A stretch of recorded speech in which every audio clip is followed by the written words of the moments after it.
கர்த்தருடைய பரிசுத்த நாமத்திற்கு மகிமை உண்டாவதாக. பழிவாங்குதல் எனக்குரியது, நானே பதில் செய்வேன் என்று தேவன் சொன்னதான இந்த சத்தியத்தை பற்றி இன்றைக்கு தியானிக்கப் போகிறோம். இந்த செய்தியை தேவனாகிய கர்த்தருடைய கிருபையுள்ள கரங்களிலே கொடுத்து ஜெபிக்கலாம். அன்பின் தெய்வமே கர்த்தாவே, நன்றியோடு ஸ்தோத்திரிக்கிறேன். பழிவாங்குதல் எனக்குரியது, நானே பதில் செய்வேன் என்று நீர் சொல்லியிருக்கிறேன். நாங்கள் பழிவாங்கக்கூடாது என்றும் எங்களுக்கு நீர் சொல்லியிருக்கிறேன். இதற்கு என்ன காரணம்? எதற்காக எங்களுக்கு இந்த கட்டளையை கொடுத்திருக்கிறீர்?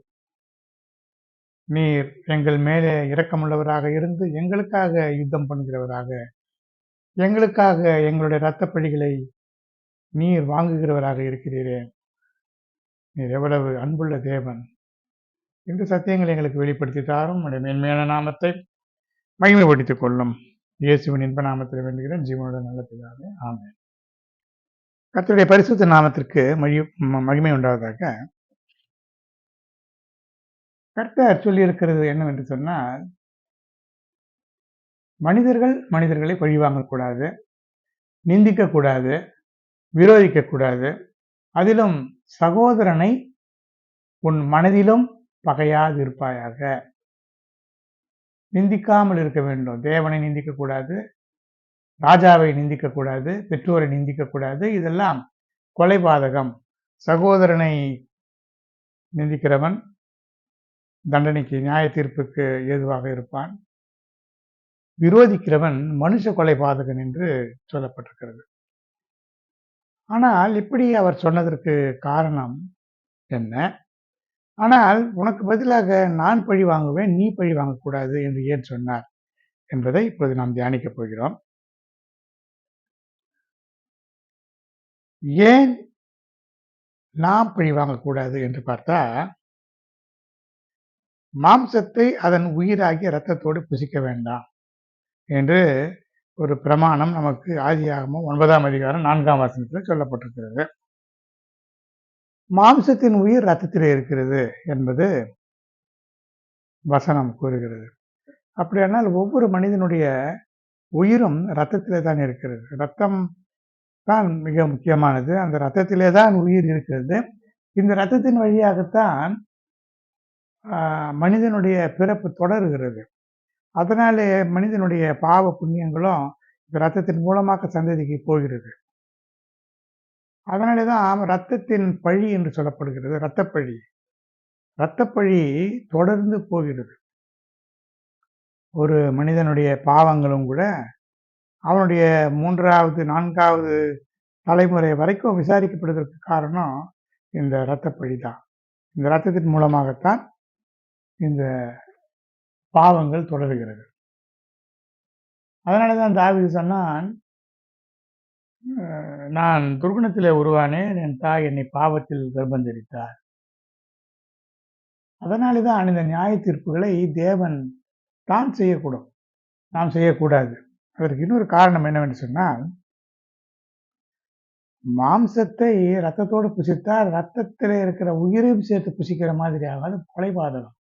ஆனால் மாம்சத்தை மாத்திரம் புசித்தால் அது கொலைபாதகம் அல்ல. அது மட்டுமல்ல, ஆதியாகமம் 9ஆம் அதிகாரம் 6ஆம் வசனத்திலே, மனுஷன் தேவ சாயலில் உண்டாக்கப்பட்டபடியால் மனுஷனுடைய இரத்தத்தை எவன் சிந்துகிறானோ அவனுடைய இரத்தம் மனுஷனாலே சிந்தப்பட கடவுது.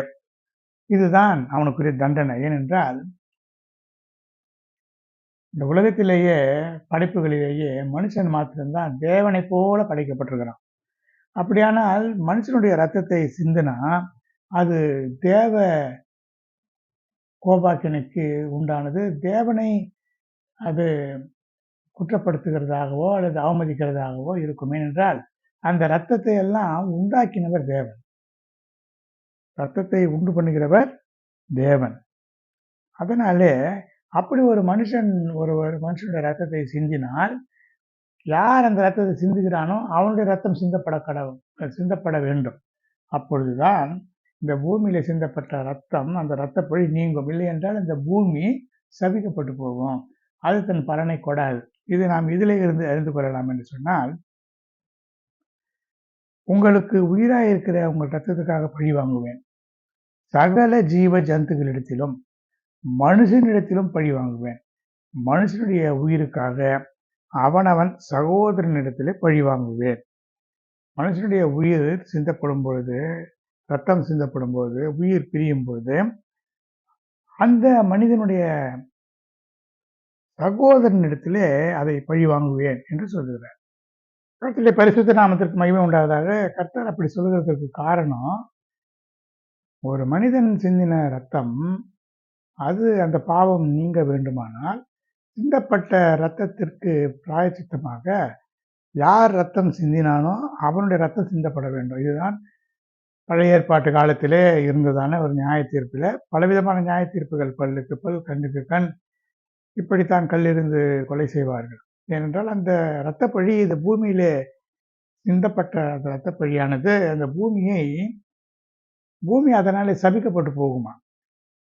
அதனாலே தான் இங்க என்ன சொல்கிறார், உங்களுக்கு உயிராக இருக்கிற உங்கள் ரத்தத்துக்காக நான் பழி வாங்குவேன்.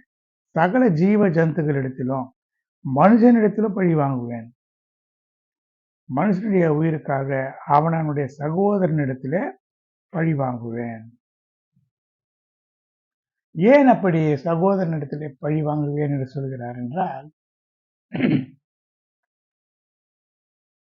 நம்மை ஒருவன் கொலை செய்தான் என்று சொன்னால், கொலை செய்தவன் அல்லது அந்த கொலை செய்தவனும் இல்லை என்று சொன்னால், அந்த கொலை செய்தவனுடைய சகோதரன் இடத்துல பழி வாங்குவேன் என்பது கூட இதனுடைய பொருளாக இருக்கலாம். அது ஒன்று. இன்னொன்று, நாம் எல்லாருமே சகோதரர்கள். அதனால ஒருவர் கொலை செய்யப்பட்டால் அந்த இரத்தப்பழியை நீங்க அந்த மனிதனுடைய சகோதரர்கள் அவர்களிடத்துல பழி வாங்கலாம். எப்படி நாம் எல்லாருமே சகோதரர்கள் என்று சொன்னா, அப்போஸ்தலர் 17ஆம் அதிகாரம் 26ஆம் வசனத்தில் சொல்லப்பட்டிருக்கிறது, மனுஷ ஜாதியான சகல ஜனங்களையும் அவர் ஒரே இரத்தத்தினாலே தோன்ற பண்ணி பூமியின் மீதெங்கும் குடியிருக்க செய்து முன் தீர்மானிக்கப்பட்ட காலங்களையும் அவர்கள் குடியிருப்பின் எல்லைகளையும் குறித்திருக்கிறார். எங்கெல்லாம் குடியிருக்க வேண்டும், எந்தெந்த காலத்தில் எந்தெந்த மனிதர்கள் இருக்க வேண்டும் என்றெல்லாம் அவர் ஏற்கனவே முன் குறித்திருக்கிறார். நம்முடைய ரட்சிப்பை கூட பார்க்கும்போது, உலக தோற்றத்துக்கு முன்னே கிறிஸ்து இயேசுக்குள்ளே அன்பிலே குற்றமற்றவர்களும் பரிசுத்தம் உள்ளவர்களுமாக இருப்பதற்காக நம்மை தெரிந்து கொண்டார் என்று சொல்லப்பட்டிருக்கிறது. முதலிலே வானத்தை படைத்தார், பின்பு சில காலங்கள் கழித்து பூமியை படைத்தார், அதற்கு பிறகு மனிதனை படைத்தார். ஆனால் இது எல்லாவற்றுக்கும் முன்னதாக அவருடைய சிந்தையிலே மனிதனை ரட்சிப்பு எப்படி உண்டாக்க வேண்டும், யார் ரட்சிக்கப்பட வேண்டும் என்பதெல்லாம் அவர் ஏற்கனவே முன்குறித்து சகல ஜனங்களையும் ஒரே ரத்தத்தினாலே தான் தோன்ற பண்ணினார். களிமணினாலே ஒரு உருவத்தை செய்தார், அது ஆதாம் என்று பெயரிட்டார். அவனுக்கு தன்னுடைய சுவாச காற்றை ஊதினார், அவன் ஜீவாத்மாவாக ஆனான். அவனுக்கு எல்லா உறுப்புகளையும் உண்டாக்கின தேவன் ரத்தத்தையும் உண்டாக்கினார். அந்த ரத்தம் தான் தொடர்ந்து வந்து கொண்டிருக்கிறது. ஜலப்பிரளயத்துக்கு பின்பு நோவாவின் மூலமாக 3 பேர், சேம், காம், யாப்பேத் என்ற 3 குமாரர்கள் நோவாவுக்கு பிறந்தார்கள். அந்த நோவாவினுடைய பிள்ளைகள் தான் உலகமெங்கும் இப்பொழுது நாம் இருக்கிறோம். அது இஸ்ரவேல் ஜனங்கள் ஒரு பகுதியாக இருந்தாலும் புறஜாதிகளாகிய நாமெல்லாம் சேம் வம்சத்தைச் சேர்ந்த ஆபிரகாமின் மூலமாக வந்த இஸ்ரவேல் வம்சம், தேவனுடைய இஸ்ரவேல் வம்சம். இது இல்லாமல் ஆபிரகாமின் மூலமாக பிறந்த புறஜாதிகள், மற்றபடி காம் வம்சத்தைச் சேர்ந்த கானானியர்கள், யாப்பேத் வம்சத்தைச் சேர்ந்த வெள்ளைக்காரர்கள், இவர்கள் எல்லாருமே தேவனாலே படைக்கப்பட்டவர்கள், ஒரே இரத்தத்தை உடையவர்கள். அதனாலே அந்த இரத்தப்பழியை தேவன் பழி வாங்குவதன் மூலமாக அதை நிவர்த்தி செய்கிறதை நாம் பார்க்க முடிகிறது. இப்பொழுது ஆதியாகமம் 4ஆம் அதிகாரம் 10ஆம் வசனத்தில்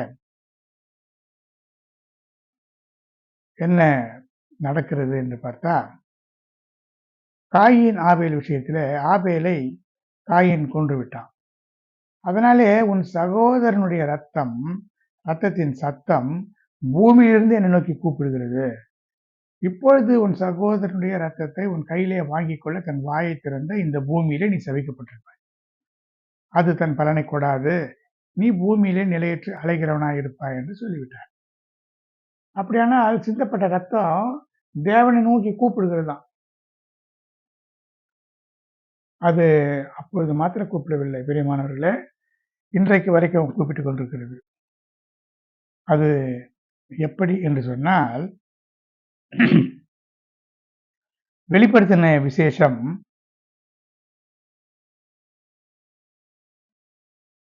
6ஆம் அதிகாரம் 10ஆம் வசனத்திலே, பரிசுத்தமும் சத்தியமுள்ள ஆண்டவரே, தேவரீர் பூமியின் மேல் குடியிருக்கிறவர்களிடத்திலே எங்கள் இரத்தத்தை குறித்து இதுவரைக்கும் நியாய தீர்ப்பு செய்யாமலும் பழிவாங்காமலும் இருப்பீர் என்று மகா சத்தமிட்டு கூப்பிட்டார்களாம். இதை பற்றி வேதம் என குறிப்பிடுகிறது, ஆபேலின் ரத்தம் முதல் சிந்தப்பட்ட இரத்தங்கள் தேவனை நோக்கி பழிவாங்க வேண்டும் என்று கூறிக்கொண்டிருக்கிறது. ஆனால் இந்த ஆபேலின் ரத்தத்தை காட்டிலும் மேன்மையானவைகளை சொல்லுகிற கர்த்தராகிய இயேசு கிறிஸ்துவின் ரத்தம் நம்மை ரட்சிக்க ஏதுவாக இருக்கிறது. அவர் நம்முடைய குற்றம் குறைகளை பாவங்களை எல்லாம் மன்னித்து நமக்காக தன்னுடைய ஜீவனை விட்டார். மன்னிக்கிற சுபாவத்தை மிகுந்த அளவிலே பிதாவாகிய தேவனை காட்டிலும் குமாரனாகிய கிறிஸ்து நமக்கு அதிகமாக வலியுறுத்தியிருக்கிறார். ஏனென்றால் அது நியாயப்பிரமாண காலம். இப்பொழுது இருக்கிற கிருபையின் காலத்தில் நிறைய மன்னிக்க வேண்டும். எந்த அளவுக்கு நாம் மன்னிக்கிறோமோ அந்த அளவுக்கு மன்னிக்கப்படுவோம். அப்பொழுது நியாயப்பிரமாண காலத்தில் அப்பப்பொழுது உடனடியாக தண்டனைகள் கொடுக்கப்பட்ட காலமாக அது இருந்தது. ஆனால் இப்பொழுது கிருபையுள்ள காலமாக இருக்கிறதுனால மன்னித்து அவர்களுக்கு ஒரு வாய்ப்பை கொடுத்து கடைசி வரைக்கும் அவர்கள் திருந்தாமல் போனால் அந்த நியாய தீர்ப்புக்குள்ள கர்த்தராகிய இயேசு கிறிஸ்து நடத்துகிற ஒரு நிலையை இப்பொழுது நாம் பார்க்கிறோம். இப்படி கர்த்தருடைய பரிசுத்த நாமத்திற்கு மகிமை உண்டாக நாம் நம்மை சரி செய்து கொள்ள வேண்டும். அடுத்தது, இந்த நோவாவினுடைய குமாரர் பார்த்தா சேம், காம், யாப்பேத் என்பவர்கள். இந்த காம் என்பவன் கானானுக்கு தகப்பன். இந்த கானான் சபிக்கப்பட்டு போனான். அதனால் இந்த கானான் வம்சம் அது கானானியர் என்ற ஒரு பிரிவாக அவர்கள் இருக்கிறார்கள். சேமுடைய வம்சத்தை பார்க்கும் பொழுது சேமுடைய வம்சத்திலே நிறைய பேர் அப்படியே தோன்றி கடைசியிலே நாகோர், இந்த நாகோர் தேராக பெற்றான். இந்த தேராகு ஆபிரகாம், நாகோர், ஆரான் என்பவர்களை பெற்றான். இந்த ஆபிரகாம், நாகோர், ஆரான் என்பவர்களை பெற்ற இந்த தேராகுடைய வம்ச வரலாற்றிலே பார்க்கும் பொழுது இந்த ஆபிரகாம் தன்னுடைய மனைவியாகிய சாராளுக்கு பிள்ளை இல்லாமல் மலடியாக இருந்தார். ஆனாலும் தேவன் வாக்குத்தத்தம் பண்ணப்பட்டபடி ஆபிரகாமுக்கு ஈசாக்கை கொடுத்தார். அந்த ஈசாக்குக்கு யாக்கோபு பிறந்தான். யாக்கோபின் மூலமாக 12 பிள்ளைகள் யாக்கோபுக்கு பிறந்தார்கள். அந்த 12 பேரும் தான் இஸ்ரவேல் வம்சம் என்று அழைக்கப்படுகிறது. என்றால் யாக்கோபு தான் இஸ்ரவேல் என்று பின்னாளிலே அழைக்கப்பட்டான் தேவனால. இந்த இஸ்ரவேலர்கள் தேவனுக்கு உரிய பிள்ளைகளாக, தேவனுடைய சொந்த ஜனங்கள் என்று அவர் அழைக்கிறார். ஆனால் இது அல்லாத சில ஜனங்கள் உண்டு. அது யார் என்று சொன்னால், இந்த யாப்பேத், நோவாவிலே சேம் வம்சத்தை சேர்ந்தவன். அவன் ஆபிரகாமுடைய வம்சம். காமுடைய வம்சம் கானானியர்கள். இந்த யாப்பேத்தினுடைய வம்சத்தை பார்க்கும் பொழுது கோமர், மாகோகு, மாதாய், யாவான், தூபால், மேசேக்கு, தீராஸ் இப்படி சிலர் வருகிறார்கள். இதில் பார்க்கும்போது கோமர் என்பது ஜெர்மனி, மாகோகு என்பது ரஷ்யா, தூபால் என்பது டுபாஸ்கோ என்று இப்பொழுது அழைக்கப்படுகிறது. இப்படி பல துருக்கி, தொகர்மா என்ற துருக்கி, இப்படி பழைய காலத்தில் அழைக்கப்பட்ட பெயர் அது. இப்பொழுது புதிதாக அந்த பெயர்களெல்லாம் மாற்றம் செய்யப்பட்டிருக்கிறது. இதில் சுருக்கமாக சொல்ல வேண்டுமானால், காம் வம்சத்தை சேர்ந்தவர்கள் கருப்பர்கள், ஆப்பிரிக்கக்காரர்கள். சேம் வம்சத்தை சேர்ந்தவர்கள் இஸ்ரவேல் வம்சத்தார். இஸ்ரவேல் வம்சத்தார் மாத்திரமல்லாமல் ஆபிரகாமுக்கு மறுமனையாட்டிகளின் மூலமாக இஸ்மவேலின் மூலமாக இஸ்மவேல் பிறந்தார். இஸ்மவேலின் மூலமாக பிறந்த அந்த வம்சத்தார் இருக்கிறார்கள். இன்னொரு பக்கத்திலே அதே ஆபிரகாம் கேத்தூராலின் மூலமாக மீதியான் போன்ற 6 பிள்ளைகளை பெற்றார்கள். இவர்கள் கிழக்கத்தி புத்திரராக அவர்கள் கிழக்கிலே இருக்கிறார்கள். இவர்களிலே பலர் முகமதியர்களாக இருக்கிறார்கள். சில இந்தியாவிலே இருக்கிறதான சில குடிகளாக பிராமண குடிகளாக இருக்கிறார்கள் என்றெல்லாம் சரித்திர ஆராய்ச்சியாளர்கள் பல செய்திகளை நமக்கு சொல்லுகிறதை நாம் பார்க்கலாம். அடுத்ததாக பார்க்கும் பொழுது இந்த கானானுடைய வம்சத்திலே பார்க்கும் பொழுது அந்த கானானுடைய வம்சத்திலே பிறந்தவர்கள் பத்ருசியர், பெலிசியர் போன்றவர்களை பெற்ற கஸ்லூகியரை பெற்றார் என்று பார்க்கிறோம். இந்த காம் என்றவன் வம்சத்திலே பிறந்தவர், காமின் வம்சத்தில் வந்தவர்கள் இப்படி பிறந்தார்கள். கானான் சபிக்கப்பட்ட கானானுடைய வம்சத்திலே பார்க்கும் பொழுது கானான் தன் மூத்த மகனாகிய சீதோனையும் கேத்தையும் எபூசியர், எமோரியர், கிர்காசியர் போன்ற புறஜாதியரை அவன் பெற்றான். இப்படி இவர்கள் ஆபிரகாமின் வம்சம், காமினுடைய வம்சம், இந்த பக்கத்தில் பார்க்கும்போது யாப்பேத்தினுடைய வம்சம், இப்படி எல்லாருமே சகோதரர்கள் தான். ஒரே நோவாவுக்கு பிறந்தவர்கள் தான் பூமி முழுவதும் இருக்கிறார்கள். ஆனால் இப்படிப்பட்ட பிள்ளைகள், ஒரே தகப்பனுடைய பிள்ளைகளாக இருக்கிற சகோதரர்கள், இவர்கள் ரத்தம் சிந்தி கொண்டிருக்கும் பொழுது தேவன் நியாயாதிபதியாக இருக்கிறார். அவர் என்ன செய்வார்? யார் நியாயம் செய்கிறார்களோ அவர்களுக்கு துணையாக இருப்பார். அவ்வளவுதான் நாம் இதில் சொல்ல முடியும். ஏனென்றால் தேவன் சகலத்தையும் அறிந்தவர். இந்த கேத்தூரால் பெற்ற குமாரிலே மீதியான் என்பவன் 6 பேரிலே மீதியான். இந்த மீதியானியர்கள் மிகுந்த தொல்லை இஸ்ரவேலருக்கு கொடுத்தார்கள். அதே போல இஸ்மவேலர்கள், ஆகாருக்கும் ஆபிரகாமுக்கும் பிறந்த இஸ்மவேலுக்கு பிறந்தவர்களும் மிகுதியான துன்பத்தை இஸ்ரவேலருக்கு கொடுத்தார்கள். அதே போல இந்த கஸ்லூகியர் பெற்ற பெலிஸ்தியர்கள் இன்றைக்கு வரைக்கும் இஸ்ரவேலருக்கு அவர்கள் எதிரிகளாக இருக்கிறார்கள். இது கானானினுடைய வம்சத்தில் இருந்து இப்படி ஒரு எதிரிகள் தோன்றினார்கள். அடுத்து ஏசாவுடைய குமாரனாகிய எலிப்பாஸ் அமலேக் என்பவனை பெற்றான். இந்த அமலேக்கு என்பவன் தேவனுக்கும் தேவனுடைய ராஜ்யத்துக்கும் அவருடைய சிங்காசனத்துக்கும் விரோதமாக இருந்ததுனால தலைமுறையாக யுத்தம் நடக்கும். அவன் பேரை பூமியின் கீழ் எங்கும் இராதபடிக்கு நான் நிர்மூலமாக்குவேன் என்று தேவனே சொல்லியிருக்கிறார். அப்படியானால் ஒரு இனத்தைச் சேர்ந்தவர்கள், ஒரு குடும்பத்தைச் சேர்ந்தவர்கள் தான் முழு உலகத்திலும் பிரிந்து வந்து இப்படி ஒருவருக்கு விரோதமாக ஒருவர் செய்து கொண்டிருக்கிறார்கள். இது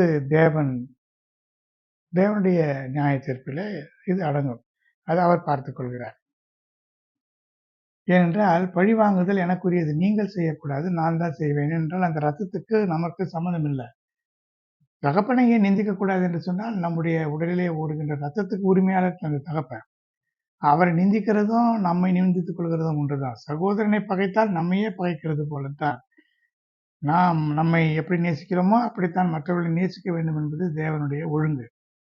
அதே போல தேவன் நிந்தித்தால் தேவன் தான் நமக்கு இந்த உயிரையே கொடுத்திருக்கிறார். அப்படி உயிரை கொடுத்த தகப்பனை நாம் நிந்திக்க கூடாது. இதெல்லாம் இந்த வசனங்களிலே காணப்படுகின்றதான அற்புதமான சத்தியங்கள். கர்த்தருடைய பரிசுத்த நாமத்திற்கு மகிமை உண்டாவதாக. அடுத்ததாக பார்க்கும் பொழுது சோதம் குமாராவினுடைய கூக்குரல் பெரிதாக இருக்கிறதுனால, அவைகளின் பாவம் குடிதாக இருக்கிறதுனால நான் இறங்கி போய் என்னிடத்திலே வந்து எட்டினதன் கூக்குரலின்படி அவர்கள் செய்திருக்கிறார்களோ இல்லையோ என்று பார்த்து அறிவேன் என்று சொல்லி கர்த்தர் இறங்கி வந்தார். அதற்கு பிறகு கந்தகம், அக்கினி போன்றவைகளை வானத்திலிருந்து வர்ஷிக்க பண்ணி அதை அழித்து போட்டார். இது அவர் பழி வாங்குகிற காரியம். எதற்கு பழி வாங்குகிறார்? அந்த பாவங்கள் அந்த தேசத்தை கடுமையாக பாதித்து விட்டது. அதனாலே அந்த தேசமானது தீட்டுப்பட்டு போனது. தீட்டுப்பட்ட தேசத்திலே மற்றவர்கள் நலமாக இருக்க முடியாது. அதனாலே அதை அழித்து அவர் அந்த ஜனங்களை அழித்து போடுகிறார், பழி வாங்குகிறார் என்பதை நாம் அறிந்து கொள்ளலாம். அடுத்து இந்த எகிப்தை அவர் பழி வாங்குகிறார். எகிப்திலே இருந்ததான தன்னுடைய ஜனங்களை இந்த எகிப்து தேசத்தார் மிகுந்த துன்பப்படுத்தினார்கள்.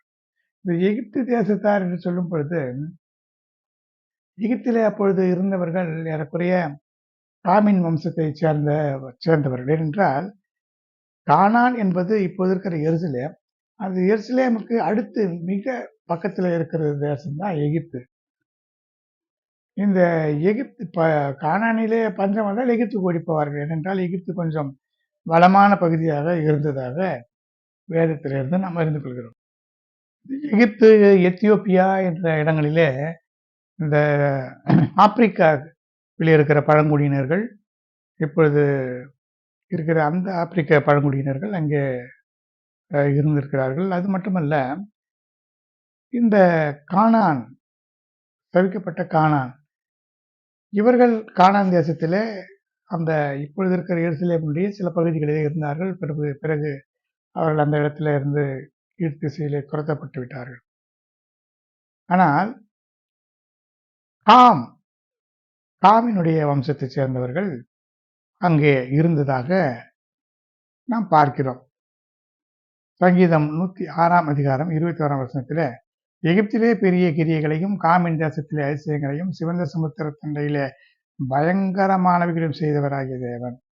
அடுத்து 105 அதிகாரம் 27 வசனத்திலே, காமின் தேசத்திலே அற்புதங்களை செய்தார்கள், அடையாளங்களை செய்தார்கள். சங்கீதம் 78:51 எகிப்திலே தலைச்சன்கள் அனைத்தையும் காமின் கூடாரங்களிலே அவருடைய பலனின் முதற்பலனான யாவரையும் அழித்து என்று சொல்லப்பட்டிருக்கிறது. அப்படியானால் இந்த வசனங்கள் எதை குறிப்பிடுகிறது? இந்த காமின் வம்சத்தைச் சேர்ந்த அவர்களும் எகிப்திலே இருந்திருக்கிறார்கள். இந்த காமின் வம்சத்தைச் சேர்ந்த இந்த எகிப்தியர்கள், அங்கே இருந்த பழங்குடியினர்கள் எல்லாரும் தான் இஸ்ரவேல் ஜனங்கள் அங்கே இவர்களுக்கு கீழே அடிமைகளாக இருந்தார்கள். அடிமைகளாக அவர்களை நான் அனுப்புவேன், 400 வருடங்கள் அங்கே அடிமைகளாக இருப்பார்கள், பின்பு அவர்கள் திரும்பி வருவார்கள் என்றெல்லாம் ஏற்கனவே ஆபிரகாமுக்கு தேவன் சொல்லியிருந்தார். அதன்படியே இவர்கள் அங்கே போனார். இந்த காலம் கழிந்த பிறகு எகிப்தியர் செய்கிற கொடுமைகளை எல்லாம் பார்த்து இவர்கள் கூக்குரலிட்டு தேவனை நோக்கி அபயமிட்ட பொழுது கர்த்தர் மோசேயை அனுப்பினார். நீ போய் என் ஜனங்களை அனுப்பிவிடு என்று பார்வோனிடத்தில் கேள். அப்படி அனுப்பாவிட்டால் சகலவித வாதைகளையும் உன் இருதயத்திலும் உன் ஊழியக்கார இருதயத்திலும் ஜனங்களின் மேலும் அனுப்புவேன். நீங்கள் நாசமாய் போகும்படி என் கைகளை நீட்டுவேன், கொள்ளை நோயினாலே வாதிப்பேன், என்னுடைய வல்லமையை உன்னிடத்தில் காண்பிக்கும்படியாக என் நாமம் பூமியிலெங்கும் பிரஸ்தாபமாகும்படியாக உன்னை நிலைநிறுத்தினேன். அதனாலே கொடிய கல்மழையை அனுப்புவேன் என்றெல்லாம் தேவன் சொன்னார். அது மட்டுமல்ல, இதெல்லாம் செய்வதற்கு காரணம் நானே கர்த்தர் என்பதை நீங்கள் அறியும்படிக்கும் அவன் இருதயத்தையும் அவன் ஊழியக்கார இருதயத்தையும் கடினப்படுத்தினேன். கடினப்படுத்தும் பொழுது இன்னும் அவன் கொடுமை செய்தான். அதனாலே அந்த தேசத்தையும் ஜனங்களையும் அந்த எகிப்தின் தேவர்கள் மேலும் அவன் நீதி செலுத்தினான். எகிப்தின் தேவர்கள் என்று பார்க்கும் பொழுது அந்த 10 வகையான வாதைகளும் அந்த 10 வகையான தெய்வங்களாக அவர்கள் வழிபட்டு வந்த தெய்வங்களை பாதித்தார். அந்த தெய்வங்கள் எதுவுமே செய்ய முடியாதவைகள், தேவனாலே எல்லாம் செய்ய முடியும் என்பதை நிரூபிப்பதற்காக அப்படி செய்தார். இது ஒரு இரத்தப்பழி. இந்த இரத்தப்பழி என்னவென்று சொன்னால், கடுமையாக வேலை வாங்கினார்கள், கொடுமையாக வேலை வாங்கினார்கள். அவர்கள் கண்ணீர் சிந்தும்படியாக, அவருடைய ஜீவனையே கசப்பாகி வெறுத்து போகும்படியாக செய்ததுனால இவர் பழி வாங்கினார். எகிப்தை பழி வாங்குவது மாத்திரமல்ல, பார்வோனையும் அவனுடைய ஜனத்தையும் இராணுவத்தையும் செங்கடலிலே அமிழ்த்து போட்டார். ஒருவரும் மீண்டு போகவில்லை, எல்லாரும் அழிந்து போனார்கள். பின் தொடர்ந்து வந்தவர்கள் எல்லாம் அழிந்து போனார்கள். அது மட்டுமல்ல, இந்த ராஜ்யம் எகிப்து தேசம் மிகுந்த பெரிய சாம்ராஜ்யமாக இருந்தது. ஆனால் அவர் சொன்னார், ஏற்கனவே இந்த ராஜ்யம் பெரிதாக இருக்கிறதுனால தானே இவர்கள் அடிமைப்படுத்துகிறார்கள், அதனால தேசத்தை சிறியதாக அற்ப ராஜ்யமாக குறுகி போக பண்ணுவேன் என்று சொன்னார். அவர் சொன்னது போலவே இப்பொழுது இந்த எகிப்து தேசம் என்பது மிகச்சிறிய அற்பமான ஒரு ராஜ்யமாக இருக்கிறது. எல்லாம் ஏறக்குறைய ஒரு வனாந்திரமாக மாறி போய்விட்டது. செழிப்பான தேசமாக இருந்த இந்த எகிப்து இப்பொழுது வனாந்திரமாக இருக்கிறது. அது மட்டுமல்ல, ஏற்கனவே அவர் சொன்னார், நீங்கள் மீண்டும் எகிப்தை ஆளாதபடிக்கு அதை குறுகி போக பண்ணுவேன். 40 வருடங்கள் அது குடியேற்று போயிருக்கும் என்றெல்லாம் சொன்னார். அவர் சொன்னதின்படியே அப்படியே நடந்தது. இந்த செய்திகள் எல்லாம் எசேக்கியேல் 29ஆம் அதிகாரம் 3 முதல் இருக்கிற வசனங்களிலே பார்க்கலாம். இதற்கு ஒரு காரணம் அடிப்படையிலே இருக்கிற காரணம் என்னவென்று சொன்னா, பார்வோன் என்ன சொன்னா, நதி என்னுடையது, அதை நான் எனக்காக உண்டு பண்ணினேன் என்று சொன்ன காரியத்தை அவர் அதை ஒரு தேவ நிந்தையாக அவர் நினைத்தார். நதிகளை உண்டு பண்ணினவர் தேவன். அதை விட்டுவிட்டு நான் தான் உண்டாக்கினேன் என்று அவன் சொன்னது தன்னை நிந்திக்கிறதாக தேவன் எடுத்துக்கொண்டு மனம் வேதனைப்பட்டார். அதனாலே சொல்லுகிறார், உங்களை அற்ப ராஜ்யமாக மாற்றுவேன், இனி ஜாதிகள் ஆளாதபடிக்கு குறுகி போக பண்ணுவேன், 40 வருடம் அது குடியேற்றிருக்கும், மனாந்திரமும் பாழுமாக இருக்கும் என்றெல்லாம் தேவன் சொன்னார். சொன்னது போலவே அது அப்படியே ஆயிற்று. இப்படி தேவன் தன்னுடைய ஜனத்துக்காக தேசத்தை பழிவாங்கினதை எகிப்திலே நாம் பார்க்கிறோம். கர்த்தருடைய பரிசுத்த நாமத்திற்கு மகிமை உண்டாவதாக. அடுத்ததாக பார்க்கும் பொழுது என்னாகமம் 31ஆம் அதிகாரம் 2 முதல் இருக்கிற வசனங்களிலே பார்க்கும் பொழுது தேவன் மோசே இடத்திலே கூறுகிறார், இஸ்ரவேல் புத்திரர் நிமித்தம் மீதியானியரிடத்தில் பழிவாங்குவாயாக, அதன் பின்பு உன் ஜனத்தாரிடத்திலே சேர்க்கப்படுவாய் என்று சொன்னார். மோசே மரணம் அடைய போகிற காரியத்தை மனதில் வைத்துக்கொண்டு தேவன் சொல்கிறார், முதலிலே நீ மரணம் அடைவதற்கு முன்னதாக மீதியானியரிடத்திலே இஸ்ரவேல் புத்திரருக்காக பழிவாங்க வேண்டும் என்று சொல்கிறார். ஏன் அப்படி பழிவாங்கும்படியாக சொன்னார் என்று சொன்னா, என்னாகமம் 25ஆம் அதிகாரம் 2 முதல் இருக்கிற வசனங்களில பார்க்கும்பொழுது, அவர்கள் இஸ்ரவேல் ஜனங்க வனாந்திரத்திலே இருக்கும் பொழுது அவர்கள் அங்கே இருந்ததான சீத்தியமிலே தங்கியிருந்த பொழுது மோவாபின் குமாரத்திகளோட வேசித்தனம் பண்ணினார்கள். அவர்களுடைய தேவர்களுடைய பலிகளை செலுத்தி ஆராதனை செய்து வணங்கி அவருடைய விருந்துகளை எல்லாம் புசித்து குடித்து அவர்களோடு சேர்ந்தார்கள். இதனாலே தேவன் கோபம் கொண்டு அவர்களை எல்லாம் சூரியனுக்கு கீழே தூக்கி போடும்படியாக சொன்னார். இதனாலே மோசே மற்றவர்கள் எல்லாரும் அழுது கொண்டிருந்தார்கள், தன்னுடைய ஜனங்களை தூக்கி போடும்படி சொல்லிவிட்டாரே என்று சொல்லி. இதற்கு காரணம் என்னவென்று சொன்னால், ஏற்கனவே பிலேயாம் இஸ்ரேல் ஜனங்களை சபிக்கும்படியாக வந்தாலும் கூட அவன் சபிக்கும்படியாக தேவன் விடவில்லை. அதனால் அவன் ஆசீர்வதித்து விட்டு போனான். ஆனால் அவன் மறைமுகமாக இதை சொல்லியதாக வேதத்திலே நாம் பிற்பகுதிகளிலே பார்க்கிறோம். ஏனென்றால் தேவன் தான் இவர்களை தண்டிக்க வேண்டுமே தவிர நாங்கள் மனிதர்கள் தண்டிக்க முடியாது. தேவனுக்கு பிடிக்காத விஷயம் விக்கிரக ஆராதனை, வேசித்தனம். இதை அவர்கள் செய்யும்படி நீ மீதியானியர் அல்லது இந்த மோவாபிய ஸ்திரீகளை கொண்டு போய் அவர்களோட கலந்து விடு, அப்பொழுது தேவனே அவர்களை தண்டிக்க கூடும் என்று சொல்லி அவன் ஆலோசனை சொன்னதுனால இப்படி நடந்திருக்கு. அதனாலே தேவன் என்ன செய்தார், இஸ்ரவேல் ஜனங்கள் எங்கே அவர்கள் தண்டிக்கப்பட்டார்கள் என்று சொன்னால், மோசேயும் இஸ்ரவேல் புத்திரராகிய சபையார் எல்லாரும் ஆசரிப்பு கூடார வாசலுக்கு முன்பாக நின்று கொண்டிருக்கும் பொழுது அவர்கள் கண்களுக்கு முன்பாக இஸ்ரவேல் புத்திரரில் ஒருவன் ஒரு மீதியானிய ஸ்திரீயை தன் சகோதரிடத்திலே அழைத்து கொண்டு வந்தான். இதை பார்த்ததும் ஆரோனின் குமாரனாகிய எலியாசரின் மகன் பினகாஸ் தன்னுடைய ஒரு ஈட்டியை தன்னுடைய கையிலே பிடித்து கொண்டு அந்த மனிதன் வேசித்தனம் பண்ணுகிற அறையிலே அவன் பின்னாலே போய் இஸ்ரவேல் மனிதனும் அந்த ஸ்திரீயுமாகிய இருவருடைய வயிற்றிலும் ஈட்டி உருவி போகத்தக்கதாக அவர்களை குத்தி போட்டான். அப்பொழுது இஸ்ரவேல் புத்திரரில் உண்டான வாதை நின்று போயிற்று. அந்த வாதையினாலே செத்தவர்கள் 24,000 பேர். இதனாலே தான் என்ன நடந்தது, இந்த 24,000 பேர் கொல்லப்படுவதற்கு காரணமாக இருந்ததான அந்த மீதியானிய ஸ்திரீ இறந்து போனாலும் இவர்களுடைய இரத்த பழியை அந்த மீதியானிய ஸ்திரீயினுடைய சகோதரர்களிடத்திலே வாங்கும்படியாக அவர்களை வெட்டி போடு என்று சொல்லி மீதியானியரை நெருக்கி அவர்களை வெட்டி போட்டார்கள். இந்த மீதியானியர் யார் என்று சொன்னால், ஆபிரகாமுக்கும் கேத்தூராளுக்கும் பிறந்த 6 பேரிலே ஒருவன் மீதியான்.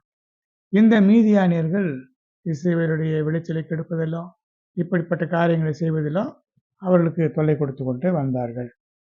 இப்படி தேவன் பழி தீர்த்தார் என்பதை நாம் அறிந்து கொள்ள முடிகிறது.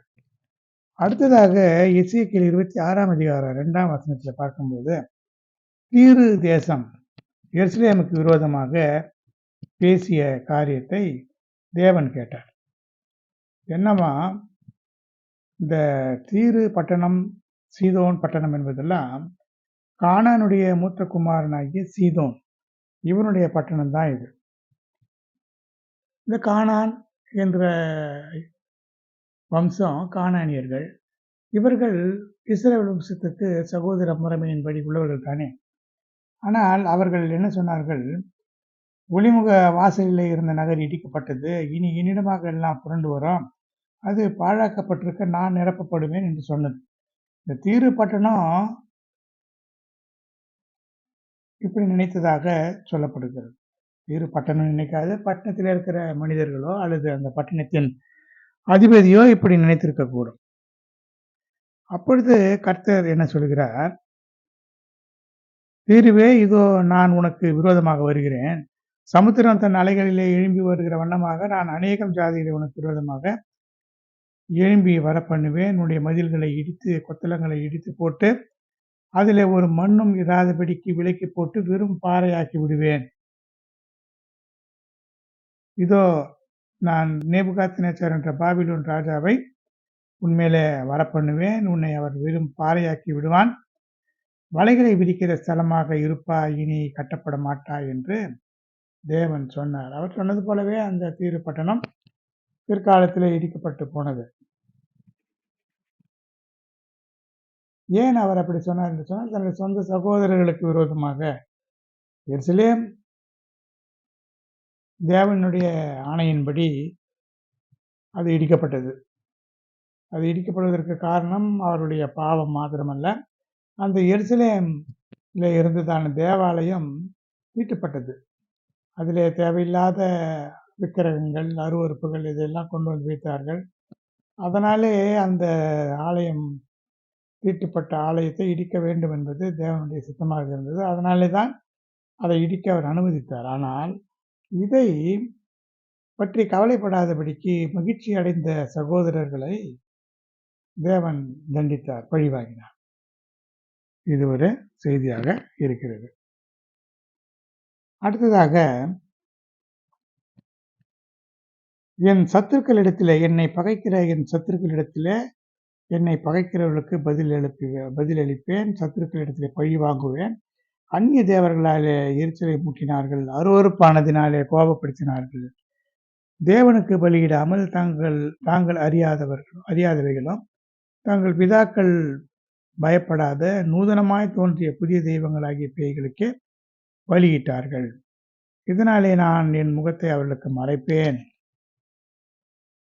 தெய்வம் அல்லாதவைகளினால் எனக்கு எரிச்சலை மூட்டினதினாலே மதிக்கப்படாத ஜனங்களாலே அவர்களுக்கு எரிச்சலை உண்டாக்கி மதிக்கட்ட ஜாதியினாலே கோபப்படுத்துவேன். தீங்குகளை அவர்கள் மேலே குவிப்பேன். இது தேவன் விக்கிரகங்களுக்கு விரோதமாக, விக்கிரக ஆராதனைக்கு விரோதமாக பழி வாங்குகிறதான ஒரு காரியமாக இதை நாம் கருதலாம். அடுத்து, பழி வாங்குவதும் பதிலளிப்பதும் எனக்குரியது. ஏற்ற காலத்திலே அவருடைய கால் தள்ளாடும்.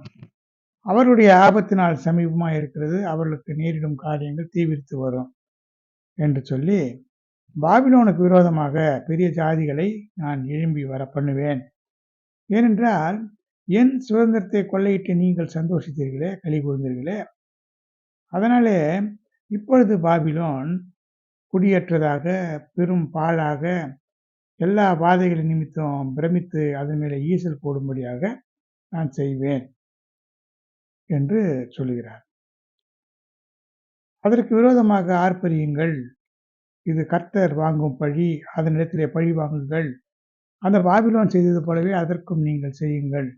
நம்முடைய தேவன் பழி வாங்கினதை, அவர் தன்னுடைய ஆலயத்துக்காக பழி வாங்கினதையே சீயோனிலே அறிவிக்கும்படிக்கு பாபிலோன் தேசத்திலிருந்து தப்பியோடி வந்தவர்களுடைய சத்தம் கேட்கப்படும் என்று தேவன் சொல்கிறார். பாபிலோனை அழிக்க வேண்டும் என்பதே அவருடைய நினைவு. இது கர்த்தர் வாங்கும் பழி, இது தன்னுடைய ஆலயத்துக்காக அவர் வாங்கும் பழி என்று எரேமியா 51ஆம் அதிகாரம் 11ஆம் வசனத்திலே சொல்லப்பட்டிருக்கிறது. இப்படி பாபிலோன் கல்தேயர் தேசத்திலே சகல குடிகளுக்கும் அவர்கள் உங்கள் கண்களுக்கு முன்பாக சீயோனிலே செய்த எல்லா பொல்லாப்புக்கும் பழி வாங்குவேன் என்று கர்த்தர் சொல்லுகிறார்.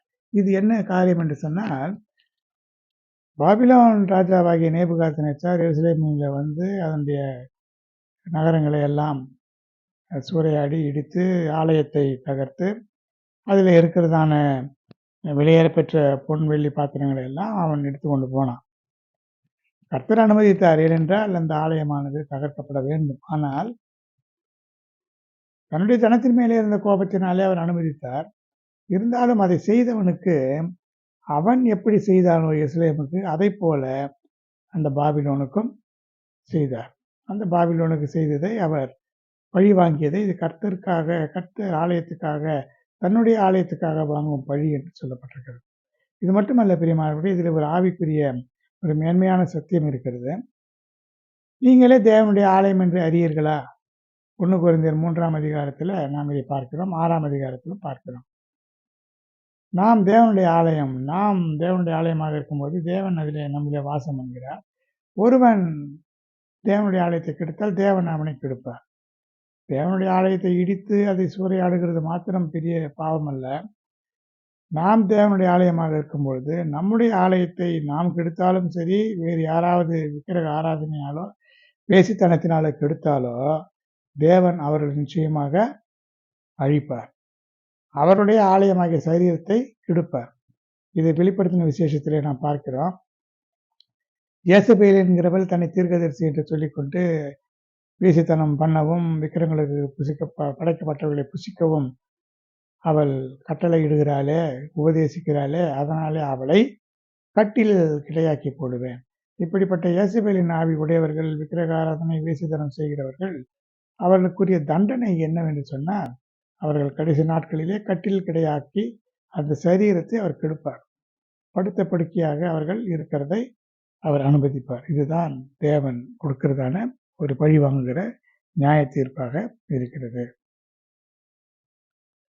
கர்த்தருடைய பரிசுத்த நாமத்திற்கு மகிமை உண்டாவதாக. அடுத்தது எசேக்கியேல் 25ஆம் அதிகாரம் 12ஆம் வசனத்தில் ஏதோம் என்ன செய்கிறது? யூதா வம்சத்தாரிடத்திலே குரோதம் தீர்த்து பழி வாங்கி பெரிய குற்றம் செய்தபடினாலே இஸ்ரவேலாகிய என் ஜனத்தின் கையினாலே ஏதோம் இடத்திலே பழி வாங்குவேன்.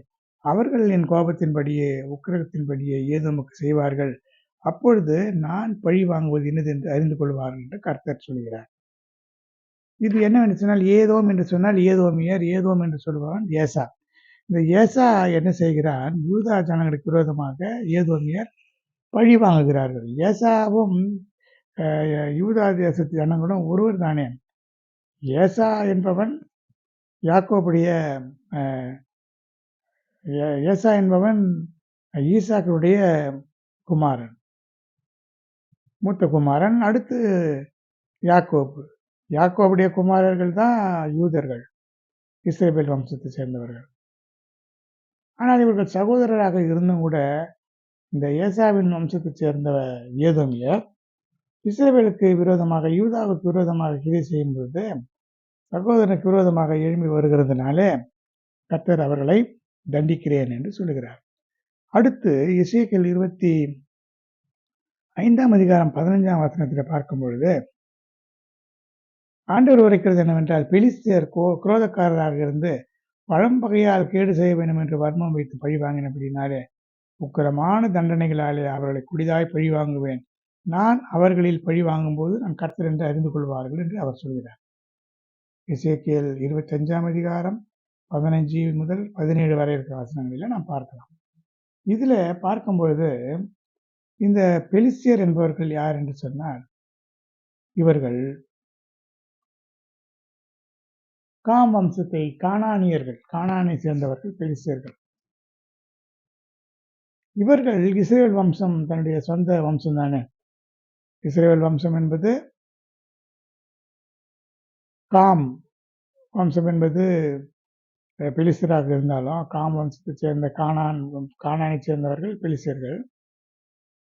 ஆனால் சேம் வம்சத்தைச் சேர்ந்தவர்கள் இஸ்ரவேலர்கள். இருவரும் எல்லாமே நோவாவினுடைய குமாரர்கள் தான். அப்படி இருக்கும்போது தன்னுடைய சொந்த சகோதரர்கள் மேலே பழைய பகையை வைத்துக்கொண்டு வன்மம் வைத்ததுனால அவர்களை நான் தண்டிப்பேன் என்று சொல்கிறார். அப்படி செய்யும்போது நான் கர்த்தர் என்று அறிந்து கொள்வார்கள் என்றும் தேவன் சொல்கிறதை பார்க்கலாம். கர்த்தருடைய பரிசுத்த நாமத்திற்கு மகிமை உண்டாவதாக. இப்படி பழிவாங்குதல் எனக்குரியது, நானே பதில் செய்வேன் என்று கர்த்தர் சொல்கிறார் என்று எழுதியிருக்கிறபடி, நீங்கள் பழிவாங்காமல் தேவனுடைய கோபாக்கினைக்கு இடம் கொடுங்கள் என்று ரோமர் 12ஆம் அதிகாரம் 19ஆம் வசனத்திலே சொல்லப்பட்டிருக்கிறது. எபிரேயர் 10ஆம் அதிகாரம் 30ஆம் வசனத்திலும் பழிவாங்குதல் எனக்குரியது, நானே பதில் செய்வேன் என்று கர்த்தர் சொல்கிறார். கர்த்தர் தம்முடைய ஜனத்தை நியாயந்தீர்ப்பார் என்றும் சொன்னவர் இன்னார் என்றும் அறிவோம். அதனால சொன்னவர் வல்லமை உள்ளவர், அவர் நீதியுள்ளவர், அவர் நீதியாய் நியாயந்தீர்ப்பார். அதனால நாம் பழி வாங்கவே கூடாது. பழி வாங்குகிற எண்ணமே நமக்கு இருக்கக்கூடாது. நாம் யார் நமக்கு தீங்கு செய்தாலும் மன்னித்து மறந்து விட வேண்டும். தேவன் அதையெல்லாம் பார்த்து கொள்வார். கடைசியாக ஒரு செய்தியை பார்க்கலாம். வெளிப்படுத்துதல் 19ஆம் அதிகாரம் 2ஆம் வசனத்திலே, தன் வேசித்தனத்தினாலே பூமியை கெடுத்த மகாவேசிக்கு அவர் நியாயத்தீர்ப்பு கொடுத்து நம்முடைய ஊழியக்காரரின் ரத்தத்திற்காக அவரிடத்தில் பழி வாங்கினாரே என்று சொன்னார்களாம். இது மகா பாபிலோனுடைய அழிவிலே இப்படி சொல்லப்பட்டது. இந்த மகா பாபிலோன் என்று சொல்லும்போது அந்த பாபிலோன் தான் சகலவிதமான விக்கிரக ஆராதனைகளுக்கும் விக்கிரக ஆராதனை வேசித்தனத்துக்கும் அது தாயாக இருந்து பல தீர்க்கதரிசிகளை கொன்று குவித்தது, தேவனுக்கு விரோதமாக கிரியை செய்தது. இதனாலே தேவன் அதை அந்த இரத்தப்பழியை வாங்கினார். இது கடைசி நாளில் நடக்கக்கூடியதான ஒரு செய்தியாக இருக்கிறது. அந்த பட்டணம் எரிந்து சாம்பலாகும் என்று பல செய்திகள் எல்லாம் நாம் பார்க்கிறோம். அப்படி இது தேவன் வாங்குகிற பழி.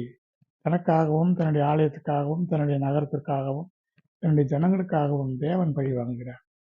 எனவே தேவனுடைய திருக்கரங்களிலே நாம் இதையெல்லாம் கொடுத்து நாம் பழி வாங்காதபடிக்கு தேவனுடைய கோபாக்கினைக்கு இடம் கொடுத்து நாம் தேவனை நோக்கி காத்திருக்க வேண்டும். தேவன் நீதியிலும் நியாயாதிபதி. அவர் எதை செய்ய வேண்டும், எப்படி செய்ய வேண்டும் என்பதையெல்லாம் அவர் நன்றாக அறிந்திருக்கிறார். எனவே நாம் இந்த செய்தியை தேவனுடைய திருக்கரங்களிலே கொடுத்து தேவன் நம்மை நடத்தும்படியாக, நித்தியத்திற்குள்ளே நம்மை அழைத்து கொண்டு போக அவர் நமக்கு உதவி செய்யும்படியாக நாம் ஒப்பு கொடுத்து ஜெபிக்கலாம். அன்பின் தெய்வமே, கர்த்தாவே, நன்றியோடு உம்மை ஸ்தோத்திரிக்கிறேன். இந்த செய்தியை உம்முடைய கரத்தில் கொடுக்கிறேன் ஆண்டவரே. நாங்கள் என்ன செய்ய வேண்டும், எப்படி தேவனுக்குள்ளே வாழ வேண்டும் என்ற காரியங்கள் எல்லாம் எங்களுக்கு சொல்லிக் கொடுக்கிறேன். இந்த செய்தியிலே இருக்கிறபடி நாங்கள் நடந்து கொள்ள உம்முடைய கோபாக்கினைக்கு விட்டுவிடவும், நாங்கள் எதுவும் செய்யாதபடிக்கு, நாங்கள் யாரை நிந்திக்காதபடிக்கு, பகைக்காதபடிக்கு எங்களுக்கு உதவி செய்யும். அதற்கான விசேஷ கிருபை எங்களுக்குள்ளே ஊற்றும். உம்முடைய மேன்மையான நாமத்தை மகிமைப்படுத்திக் கொள்ளும். இயேசுவின் இன்ப நாமத்தில் வேண்டுகிறேன், ஜீவனுள்ள நல்ல பிதாவே, ஆமென். என் ஆத்துமாவே கர்த்தரை ஸ்தோத்திரி, முழு உள்ளமே பரிசுத்த நாமத்தை ஸ்தோத்திரி. என் ஆத்துமாவே கர்த்தரை ஸ்தோத்திரி, கர்த்தர் செய்த சகல உபகாரங்களை மறவாதே. ஆமென். ஸ்தோத்திரம், ஸ்தோத்திரம், ஸ்தோத்திரம், ஸ்தோத்திரம், ஸ்தோத்திரம்.